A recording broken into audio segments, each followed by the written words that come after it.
E aí, gente, tudo certo? Seguinte, galera, hoje eu pensei, né? Bom, vou fazer um vídeo diferente. Vou fazer um vídeo com um chroma key no fundo. Daí eu pensei, procurei, bom, meu Deus, os bichos aqui não param. Daí pensei, vou pegar um fundo aqui de alguma cor e vou botar aqui pra fazer o chroma key. Fundo verdão aquele eu não tenho, peguei o fundo preto. Mas, bom, a camiseta aqui eu peguei porque eu já vi que não ia dar certo com fundo preto mesmo, né? Mas pensei, bom, vou fazer com fundo preto, porque foi o único que eu consegui fazer, botar aqui. Mas eu só esqueci de um detalhe, que o meu cabelo também é preto. Nunca vi uma pessoa burra desse jeito, cara. Nunca vi. Não é bem preto, mas olha só o que ia acontecer. Bom, ia ficar assim o vídeo. Não ia dar pra... Aqui vocês ignorem, tá? Por causa que eu não ia usar uma camiseta com nada de preto. Mas como não deu certo, né? Então... eu botei, mas vamos lá pro vídeo. Vocês já se perguntaram quanta memória tem o nosso cérebro? Qual a quantidade de informação que o nosso cérebro pode guardar? Tem algum limite?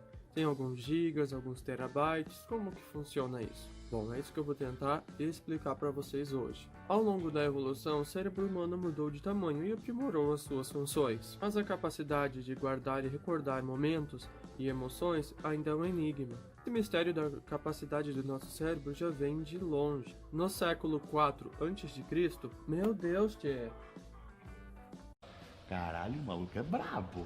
Porra! No século IV a.C., o filósofo grego Platão comparava a memória a uma lâmina riscada, que mantinha a impressão até ser apagada pelo desgaste do tempo, e Aristóteles pensava que era o coração que controlava as nossas lembranças. Hoje sabe-se que é o cérebro que contém as informações, e que se divide em dois tipos. A primeira é memória de curto prazo, armazena apenas de 6 a 7 itens, como nomes ou números de celulares, por exemplo, às vezes meu Deus, com esses bichos.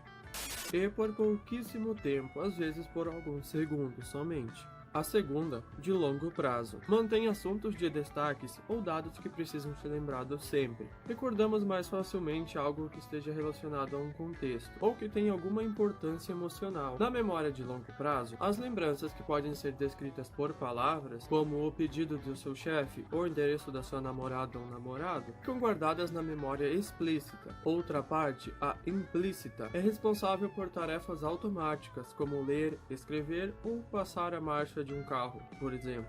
A memória parece uma habilidade infalível, mas o fato é que quando lembramos de algo, nunca reconstruímos a cena perfeitamente. O nosso cérebro guarda apenas fragmentos do que aconteceu, e na hora de montar o quebra-cabeça das lembranças, contam as emoções e a maneira com que a pessoa percebeu o fato ocorrido. Por meio de impulsos nervosos, a informação recebida é transmitida para a região onde ela será processada, o córtex, que é uma espécie de casca do nosso cérebro, com partes específicas para identificar estímulos de todos os sentidos. Se a pessoa com quem você está conversando apontar para um gato estranho, por exemplo, a área do córtex na qual a gente enxerga é que vai informar ao cérebro que se trata de um bichano da cor preta, por exemplo. Depois de reconhecer o estímulo, o córtex envia a informação para o hipocampo. O hipocampo é o manda-chuva da memória. É ele que seleciona o que vai ser armazenado. Se for novidade, ele guarda. Se não for, ele joga fora e descarta a informação. O que ele julgar que deva ser armazenado, ele manda de volta para o córtex. Lá, cada pedaço de informação filtrada fica guardado em um lugar aleatório.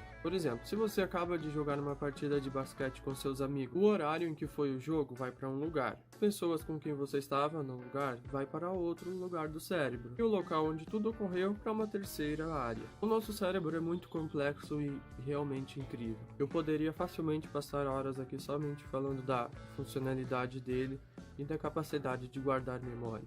Mas com tanta capacidade assim de guardar, lembrar, relembrar e pensar, talvez alguma vez você já deva ter se perguntado, assim como eu, quanta memória tem o nosso cérebro? Será que ele tem alguns MBs, alguns gigas, alguns terabytes ou uma memória infinita?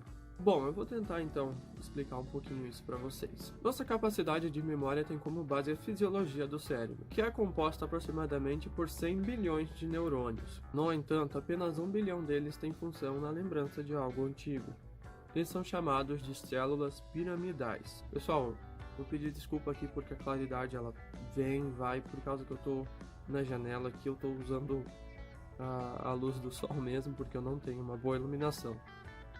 Bom, agora já vai aumentar, mas dá um like aí para me ajudar mesmo assim. Se cada neurônio pudesse armazenar, por exemplo, uma unidade de memória, o cérebro estaria transbordando de informação. A quantidade de neurônios que um indivíduo tem não é suficiente para a quantidade de informações adquiridas por um indivíduo. Alguns cientistas acreditam que, em vez disso, as lembranças se formam entre as conexões de neurônios e ao longo da rede neural. Cada neurônio gera extensões semelhantes a um metrô, por exemplo, que se cruzam em uma única estação, atravessando cerca de outros 1000 neurônios. Acredita-se que é uma arquitetura que torna possível acessar as informações em toda a teia. Por isso, o conceito de céu azul pode acontecer em inúmeras lembranças discretas de fatos ocorridos em um dia de sol. E então seria possível dizer que o cérebro poderia ter muitos petabytes. Um petabyte é o equivale a 2000 anos de música no formato MP3. Mas os especialistas afirmam que não há uma resposta exata para essa pergunta. É impossível comparar o cérebro do homem a uma máquina, porque a quantidade de informações que guardamos não pode ser quantificada. Quem falar em números está mentindo, diz o neurologista Ivan Izquierdo, da Universidade Federal do Rio Grande do Sul. Mas então, eu separei algumas pesquisas e alguns estudos que eu selecionei para tentar chegar a um número aproximado de memória que o nosso cérebro pode ter. E nesses estudos o que eu vi é que um cérebro humano tem entre 10 e 100 terabytes. Embora a expectativa varie de 1 terabyte para entre 2,5 petabytes.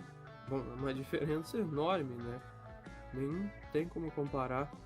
1 terabyte é igual a 1000 gigabytes, ou 1 milhão de megabytes. 1 petabyte equivale a 1000 terabytes.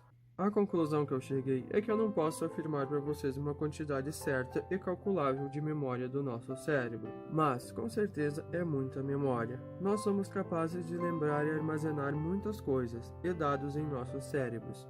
E convenhamos, nosso cérebro é algo incrível. Uma parte perfeita, capaz de pensar coisas incríveis, capaz de criar coisas absurdas e máquinas que pensem por nós e que façam cálculos e que nos tragam informação quase que instantaneamente. Nosso cérebro deve ser bem usado para armazenar memórias boas e felizes. Ele funciona como um músculo. Quando pensamos bem, nos sentimos bem. Bom, esse é o vídeo, galera. Muito obrigado por assistirem. Peço que deixem um like, se inscrevem aqui no meu canal, estou começando. Qualquer erro é só me avisar, comente aqui embaixo. Se tiver alguma dúvida, alguma ideia para novo vídeo, eu estou à disposição. Muito obrigado e até a próxima.